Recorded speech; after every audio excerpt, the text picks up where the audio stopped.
Pakistan versus south Africa की T20 series शुरू हो चुकी है और पाकिस्तान पहला T20 कन्विंसिंगली पूरे तरीके से हारा है।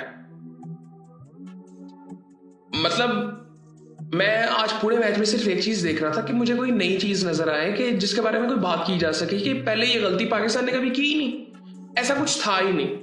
अच्छा, एक तो ये पिंडी में मैच था, फुल बैटिंग ट्रैक बनाया हुआ था, फास्ट बॉलर्स को हेल्प मिल रही थी, टीम में डिफरेंसेस सिर्फ आप देख लें, हमने स्पिनर्स खिलाए हुए थे, उन्होंने फास्ट बॉलर्स खिलाए हुए थे, उनका एक स्पिनर खेल रहा था, उन्होंने हमें न फास्ट बॉलिंग पे न स्पिनर्स पे, जो एक स्पिनर उनका था उन्होंने टच ही नहीं करने दिया हमें कुछ।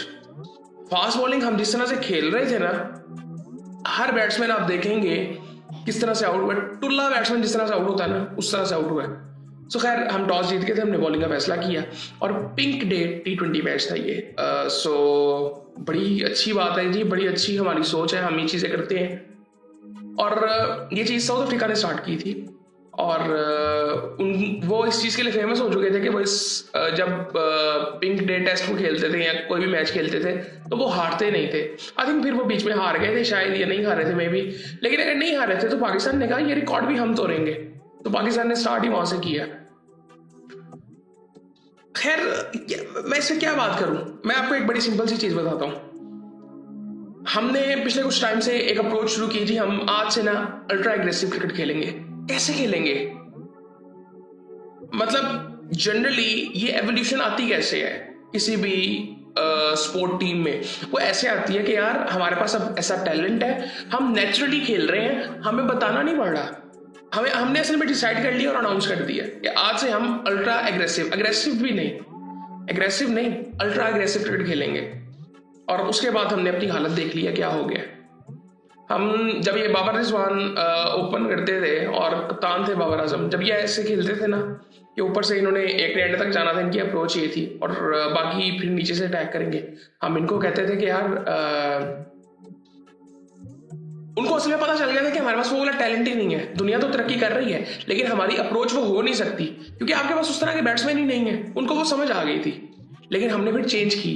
हमने चेंज कैसे की? हमने एक सिर्फ कप्तान चेंज किया और कहा जी आज से हम ये खेलेंगे। ओ भाई, आपने ये चीज इंजेक्ट पहले डोमेस्टिक में करनी पड़ती है आपको, फिर वहां से जब परफॉर्म करके कोई आता है उस तरह से, उस अप्रोच पे, फिर आप कहते हो कि हाँ हम खेल सकते हैं, अब हम उस तरह से खेलेंगे। फिर आपको बताने की भी जरूरत नहीं होती। तो जब से हमने बताया ना, कितने मैचेस में आपको उस अप्रोच से सक्सेस मिल गया। एक मैच है, न्यूजीलैंड में एक मैच हुआ था जिसमें हसन नवाज का शो था, उसमें भी बहुत लक थी हमारे साथ। वो सिर्फ एक मैच, उस अप्रोच से जीते थे हम, जिसमें हमने शायद 200 चेस किया था, ठीक है, ऑकलैंड में था जो। उसके अलावा कोई सक्सेस नहीं है। ये एशिया कप में भी हमने देख लिया था अपने आप को, उससे पहले भी देख चुके हैं। हम किस अप्रोच पे, हमारे पास जो टैलेंट या परफॉर्मर्स इस तरह के कहें, पहले तो ये तो एक चीज जब तक हम ये खत्म नहीं करेंगे ना परफॉर्मर्स के परफॉर्मेंस की बेस पे हम प्लेयर्स को लेके आएंगे, ये पता नहीं कब होगा। हमारे यहाँ पे हम टैलेंट की बेस पे ले आते हैं। साइम अयूब की वजह से आज 3 आउट हुए हैं। शुरू के जो 3 आउट थे वो इसकी वजह से हुए हैं। पहले 3 ओवरों में हमारा 27 स्कोर था, अगले 3 ओवरों में सिर्फ हमने 7 स्कोर बनाया था। हाँ 34, 6 ओवरों में 34 था हमारा, ये साइम अयूब की वजह से। आधा पावर प्ले खेल के बैठा हुआ था 6-7 रन पे। सो यार ये सूरत हाल थी। अब खैर हम टॉस जीत गए थे, बॉलिंग का फैसला किया, तो हमने कहा जी अब हम मैच भी जीत जाएंगे। और फिर उनकी तरफ से जी रिजा हेंड्रिक्स ने, शुरू में तो हमने फास्ट बॉलिंग की बड़ी गंदी की है, बहुत गंदी बॉलिंग की है। कोई अच्छी बॉलिंग नहीं की हमने सिवाय मोहम्मद नवाज के। 60 रन बनाए 40 बॉलों में। और मुझे समझ नहीं आती, आप मैच हार रहे हो, जब हम बैटिंग कर रहे थे ये हंस कैसे लेते हैं? उधर वो शाहीन अफरीदी अंदर हंस रहे, जब उसने बैटिंग करने आना था वो अपने मूड में है। इधर अंदर अबरार साहब आते हैं, वो अंदर अपने मूड में हंस रहे हैं। कोई इनको अफसोस नहीं है कि जी हम मैच हार रहे हैं, हमारी हालत क्या है इस वक्त, कोई चक्कर नहीं है। क्योंकि मैं फिर एक और चीज कहता हूँ कि आप एक मीडियोकर सोच होती है ना, आप जितना सोचते हैं ना आपको उतना मिल जाए तो फिर आप रिलैक्स हो जाते हैं। बस ये वो उनको मिल गया हुआ है, ये उनको मिल गया है, बस अब उससे अब मेहनत करने की जरूरत ही नहीं है। तो यार क्विंटन डिकॉक वापस आए थे, 23 रन उन्होंने बनाए, 33 डिजोर्जी ने बनाए। डेब्यू था इसका T20 में आज। ब्रेविस शुक्र है अभी वो जल्दी आउट हो गया था, वरना आज 250 पौने 300 होना था। जिस तरह से खेल रहे थे ना, उन्होंने 80 रन बना लिए, 74 रन आई थिंक बनाए थे 6 ओवरों में, 74 रन बनाए थे। हमारे 10 ओवरों में 74 नहीं थे, हमारे 10 ओवरों में 70 रन थे। और हमने अल्ट्रा एग्रेसिव खेल रहा है, और ये बैटिंग पिच थी, ये बैटिंग पिच थी, इससे ज्यादा बैटिंग पिच नहीं हो सकती। खैर ब्रेविस भी आउट हो गया था, बिट्सकी भी आउट हो गया था जल्दी, नवाज ने उसको आउट किया था। अच्छा, साइम ने 1 ओवर में आउट किया और फिर उसके बाद वो आया ही नहीं, 3-4 ओवर वो आया ही नहीं। उसमें सलमान ने भी ओवर कर लिया। सलमान के ऊपर प्रेशर, मुझे समझ नहीं आती कि हम कर क्या रहे हैं। ये जो आप बाबर आजम को देख रहे हैं ना, उसको टीम में तो होना चाहिए, लेकिन ये आप ये ना ये किसी और वजह से टीम में आया है, ये अवाम के प्रेशर की वजह से टीम में आया है। ये इतने मीडियोकर मेरिट पे लोग आते नहीं है कि जो ये सारा कुछ कर रहे होते हैं। ये इस बेस पे बाबर को डाला गया, और शुक्र है डाल दिया उसको, थोड़ा बहुत आगे थोड़ा सा काम आ जाएगा हमारे। अभी आप अगले मैच तो लाहौर में है, आपको उसमें फर्क नजर आ जाएगा कि क्यों वो जरूरी है। एटलीस्ट हम 150-60 वाले मैच तो जीतेंगे।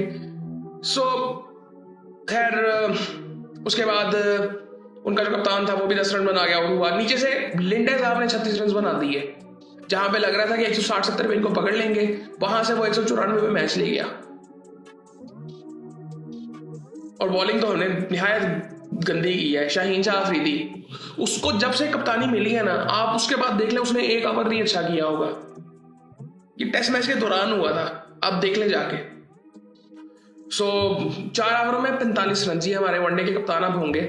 सो पता नहीं क्या होगा, कोई परेशानी नहीं थी उनके उस पे। नसीम शाह कोई उसमें फर्क नजर नहीं आया, 3 ओवरों में 34 रन खा के बैठा हुआ था। पता नहीं गलती से उसने 1 आउट कर लिया था कि बॉल नीचे रह गया था। उसके बाद जी साइम अयूब ने 4 ओवरों में 31 रन। वो वही बात है कि जी सईद अनवर बनना था, सईद अजमल बना हुआ है, और उसे 1 ओवर करवाया तो उसको हटा दिया। फिर नवाज ने जब आउट किया आके, तो फिर उसको वापस लेके आया कि हाँ स्पिनर्स तो यहाँ पे अच्छी बॉल कर रहे हैं, और साइम ने 1 आउट भी किया था। मुझे कप्तानी की बिल्कुल समझ नहीं आई, और बीच में सलमान साहब आगे एक ओवर करके 15 रन खा के चले गए कि जी वहाँ पे प्रेस कॉन्फ्रेंस में मुझसे सवाल बार बार किया जाता है कि मैं बॉलिंग नहीं करता, चले आज मैं कर ही लेता हूँ बॉलिंग। आपके स्पिनर जब कर रहे हैं, और 16 ओवरों के बाद क्या हमने लिख दिया हुआ है, किसी किताब में लिखा हुआ है कि जी आपने अपने जो बॉलर्स फास्ट बॉलर्स उनको लेके आना है, उससे ओवर करवाओ, तुम खुद आके ओवर कर लो। जब वहां पे स्पिनर्स अच्छी बॉलिंग कर रहे थे, वहां से आके उसको अबरार को भी पड़ी, नसीम को भी पड़ी, वो सब वो कर के 194 पे वो मैच ले गए। खैर 2 आउट किए जी साइम अयूब ने, अबरार ने 42 रन खाया, अबरार को भी मार पड़ी आज। ये मुझे मेंटली ना कई दफा बिल्कुल ही ऑफ लगता है। तो इसको थोड़ा सा सीरियस, आई थिंक थोड़ी सी मेच्योरिटी दिखानी चाहिए ऑन द ग्राउंड, जो कि नजर नहीं आती। आगा ने 1 ओवर में 15 रन दिए, नवाज ने अच्छी बॉलिंग की थी, 4 ओवरों में 26 रन, 3 आउट किए हैं उसने, उसकी बदौलत ही कुछ हो गया, वरना ये 250 पे आज जाना था हमने। खैर पाकिस्तान बैटिंग के लिए आता है तो फरहान ने 19 बॉलों में 24 रन बनाए हैं। फरहान का भी एक मसला है कि वो एक शॉट मारता है, फिर उसके बाद डॉट खेलता है, जो उसके बारे में बात हो भी रही थी। लेकिन इसका प्रेशर, अब साइम की यहाँ इनिंग देख के आपको लगेगा कि यार साइम ने तो बड़ी जबरदस्त इनिंग खेली है, 4 छक्के मारे हैं। यहां पे अब जरा ना देखें आप, अगर आप कहीं पे स्कोर कार्ड देख रहे हैं तो 28 बॉलों में 37 रन है। यहां पे डॉट्स नहीं आ रही हैं अब इसकी, 1 मिनट, यहां पे डॉट बॉल जानी चाहिए इसकी यार।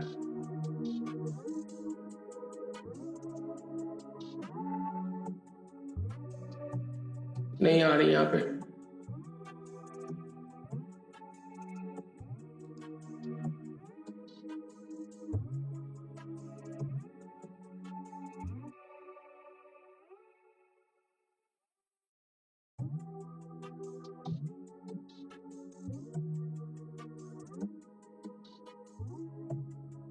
सो ये सूरत हाल है जी।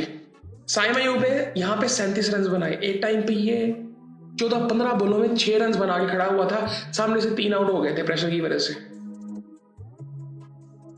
फरहान जिस तरह से आउट हुआ, प्रेशर में फुल था कि यार रन ही नहीं है। पहले 3 ओवरों में 27 स्कोर था हमारा पावर प्ले में, अगले 3 ओवरों में 7 स्कोर हमने किया सिर्फ। ये पावर प्ले चल रहा था। बाबर भी वो जो शॉट पे आउट हुआ, वो लग ही रहा था कि शॉट मारने जा रहा था, पता नहीं क्यों इतनी जल्दी बड़ी हुई थी उसको, भी थोड़ी देर ठहर जाता थी। सो खैर वो आउट हुआ, फिर आगा आया, आगा भी बिल्कुल ही आउट लग रहा है T20 में। उसका माइंडसेट ही मुझे ना थोड़ा अजीब सा लग रहा है पिछले कुछ टाइम में। भाई सिंगले लो यार, मुझे समझ नहीं आती कि हम बेसिक्स भूले हुए हैं। साइम अयूब ने, आप उसकी इनिंग देखें, उससे वो कोई शॉट ट्राई भी नहीं कर रहा था। उसने जो 2 छक्के मारे हैं वो शॉट उसने देखें कितनी दफा ट्राई किया आज। मतलब वो इतना पता नहीं क्या था, डिप्रेशन उसको ऑन द ग्राउंड था। मेरे ख्याल से इसको बिठाना चाहिए, सीधी सी बात है। अब बिठाएंगे कहाँ पे? उसने 2 आउट कर दिया, उसने 37 स्कोर कर दिया, किस बेस पे उसको बिठाएंगे? और बिठा देना चाहिए। अगर कोई स्ट्रॉन्ग है तो उसको बिठाए, कप्तान है, कोच है, उसको बिठाए, उसको भाई जरा जाके रेस्ट कर थोड़ा सा। उसका माइंडसेट ही बना, वो एक ही शॉट ट्राई कर रहा था, फ्री हिट मिला, कहाँ बॉल है, कहाँ मारने की कोशिश कर रहा है, उसके पल्ले ही नहीं पड़ रहा था कुछ।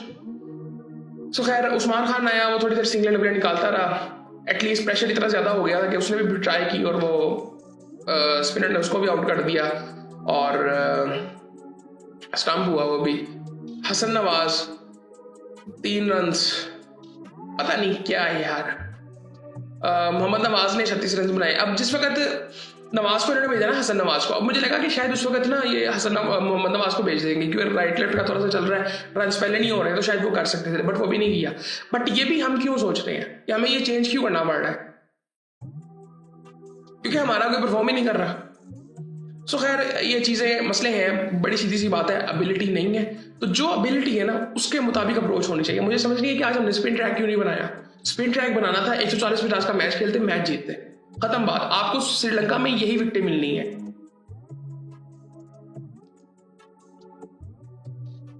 सो ये सूरत हाल थी। 139 में पूरी टीम ऑल आउट हो गई है और मोहम्मद नवाज ने 20 बॉलों में 36 रन बनाए, 2 छक्के लगाए, 4 चौके लगाए।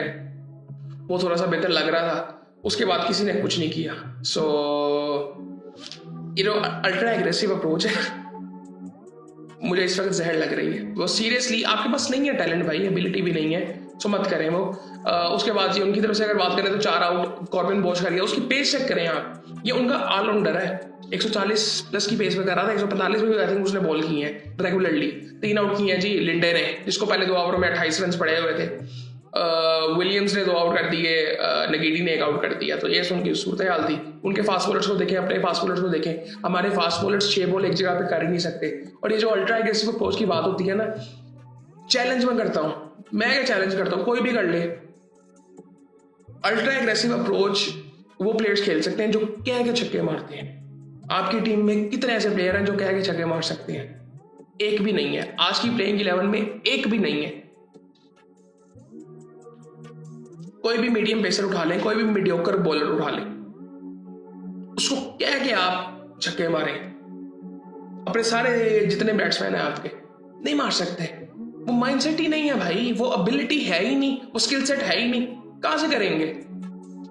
सो खैर ये मसले चलते रहेंगे यार। ये कभी भी सिस्टम जब तक ठीक नहीं होगा, परफॉर्मेंस की बेस पे प्लेयर्स नहीं आएंगे, ये चीजें नहीं ठीक हो सकती। ये हम जितनी मर्जी कोशिश कर लें, हम टैलेंट की बेस पे, वो पता नहीं कितने मैच खेल गया ये। इसका मैं अगर रिकॉर्ड थोड़ा सा देखूं, साइम अयूब का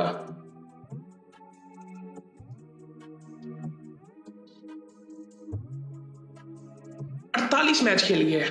48 मैचेस में से उसका हाईएस्ट स्कोर 98 है। एवरेज 19 की एवरेज है, 19 की एवरेज है। 17 की एवरेज पे अभी हारिस बाहर हुआ है। और क्या नाम है इसका जी,